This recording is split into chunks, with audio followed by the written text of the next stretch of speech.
Pag sinabing premium at the same time electric, siguradong iniisip nyo na napakamahal na ng isang kotse. Pero alam nyo ba, for around 2.5 million pesos, just a little bit over that, pwede kayo magkaroon ng isang compact crossover SUV na fully electric na, maganda ang range at napakaganda patingnan. Hello and welcome mga ka-Automark. Ito nga pala yung Zeekr X in the base model rear-wheel drive trim. Well, sa video na to, tingnan natin kung ano nga ba ma-offer ng isang napakagandang electric vehicle such as this one.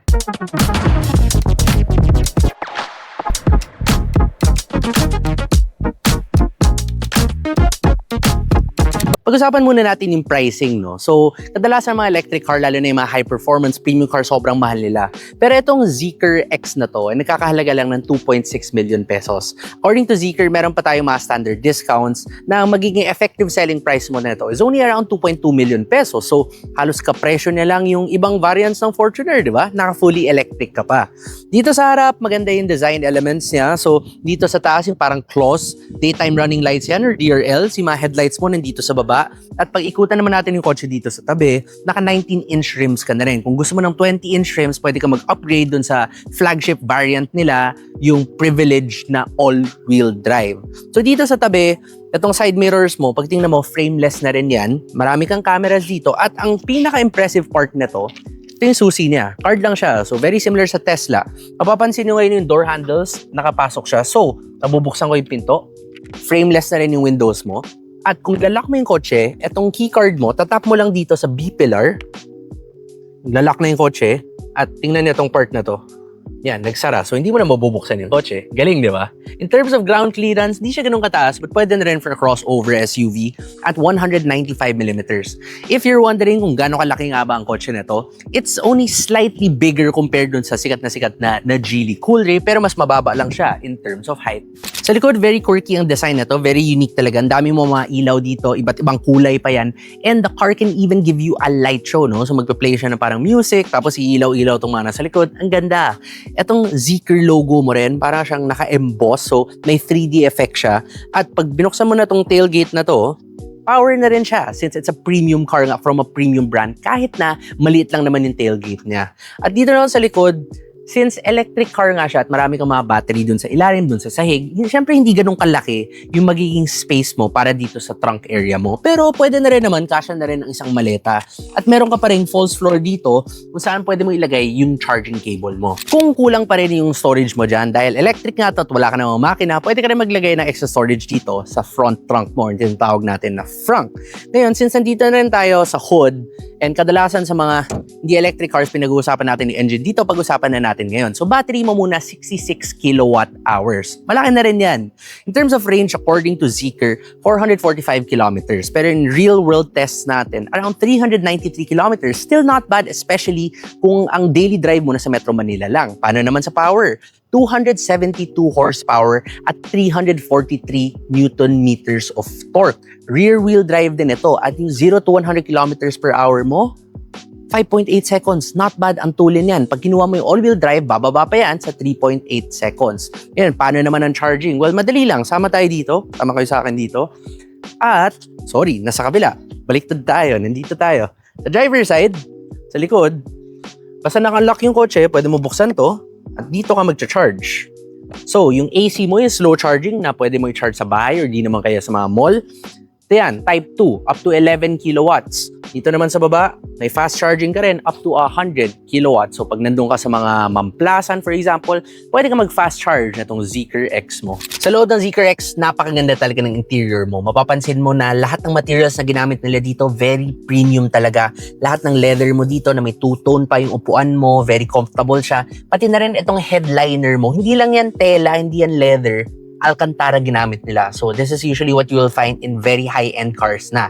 Dito, yung rear view mirror mo, frameless na rin yan. Meron kang isang napakalaking glass roof na hindi nasasara.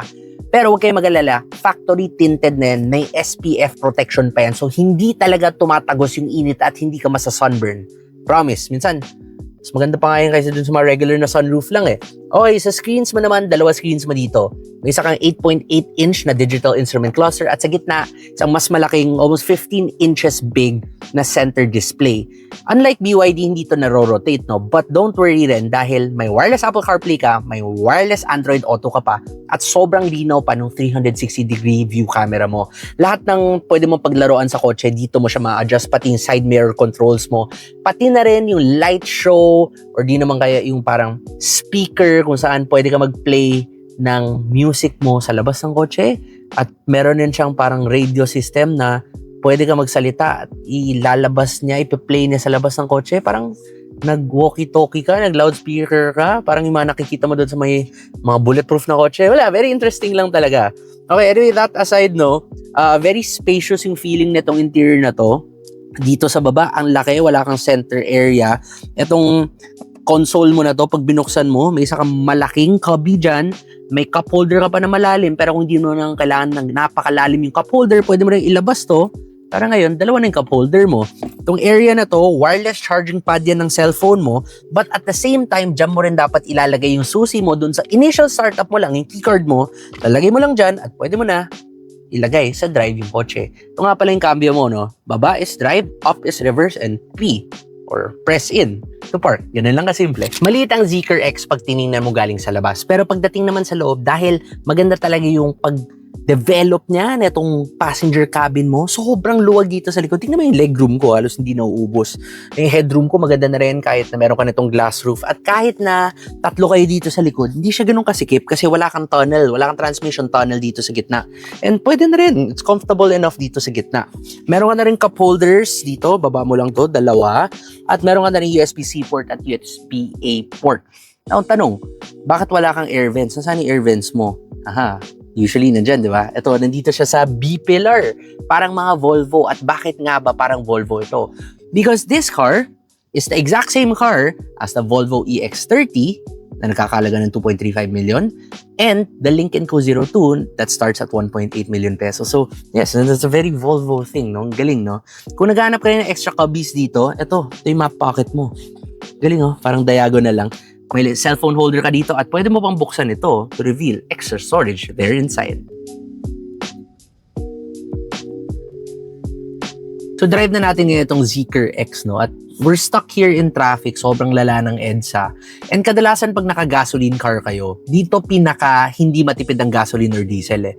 Pero sa mga electric cars kasi, dito talaga sila ginawa para sa mga stop and go traffic. So perfect na perfect talaga to. Unfortunately, hindi ko ma-demonstrate sa inyo yung sobrang bilis na acceleration nito, nung 0 to 100 time acceleration nito. Pero masasabi ko lang na matulin talaga at ang ganda ng feeling para ka nag-roller coaster. Pagtapak mo ng silinador nito, walang delay whatsoever, may instant torque ka.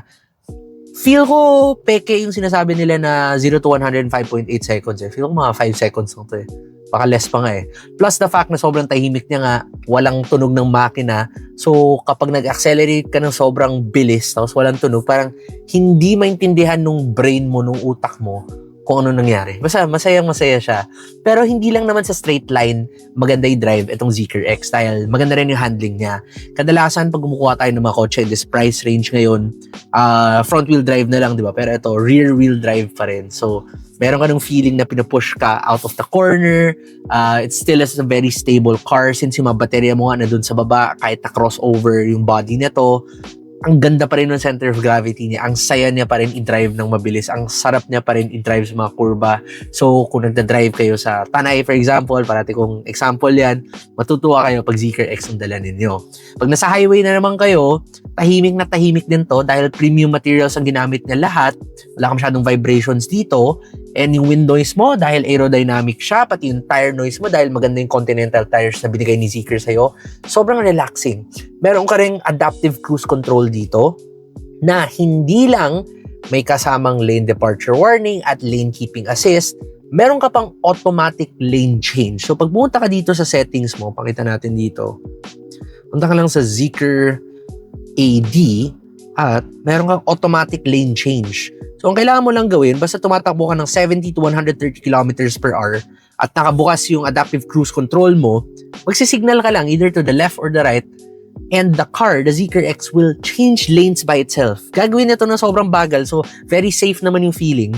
Pero ang galing. Galing lang talaga.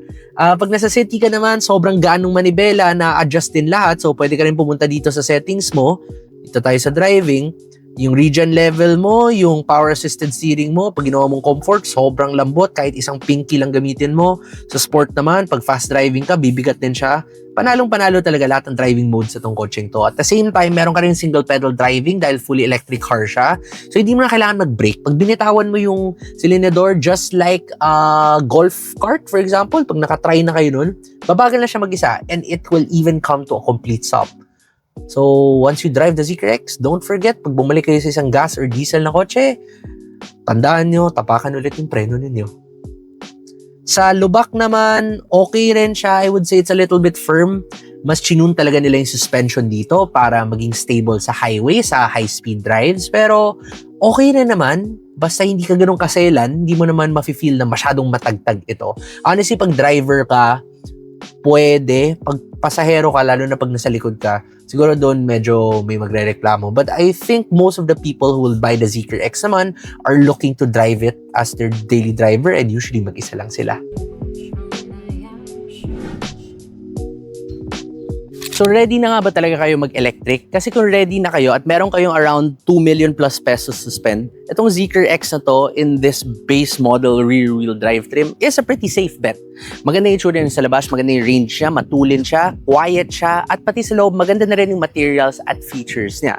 So, comment down below if interested na kayo magkaroon ng electric vehicle or do you guys think mas maganda pa rin ang diesel, gasoline, or di naman kaya ang mga hybrids, pati na rin ang plug-in hybrid electric vehicles.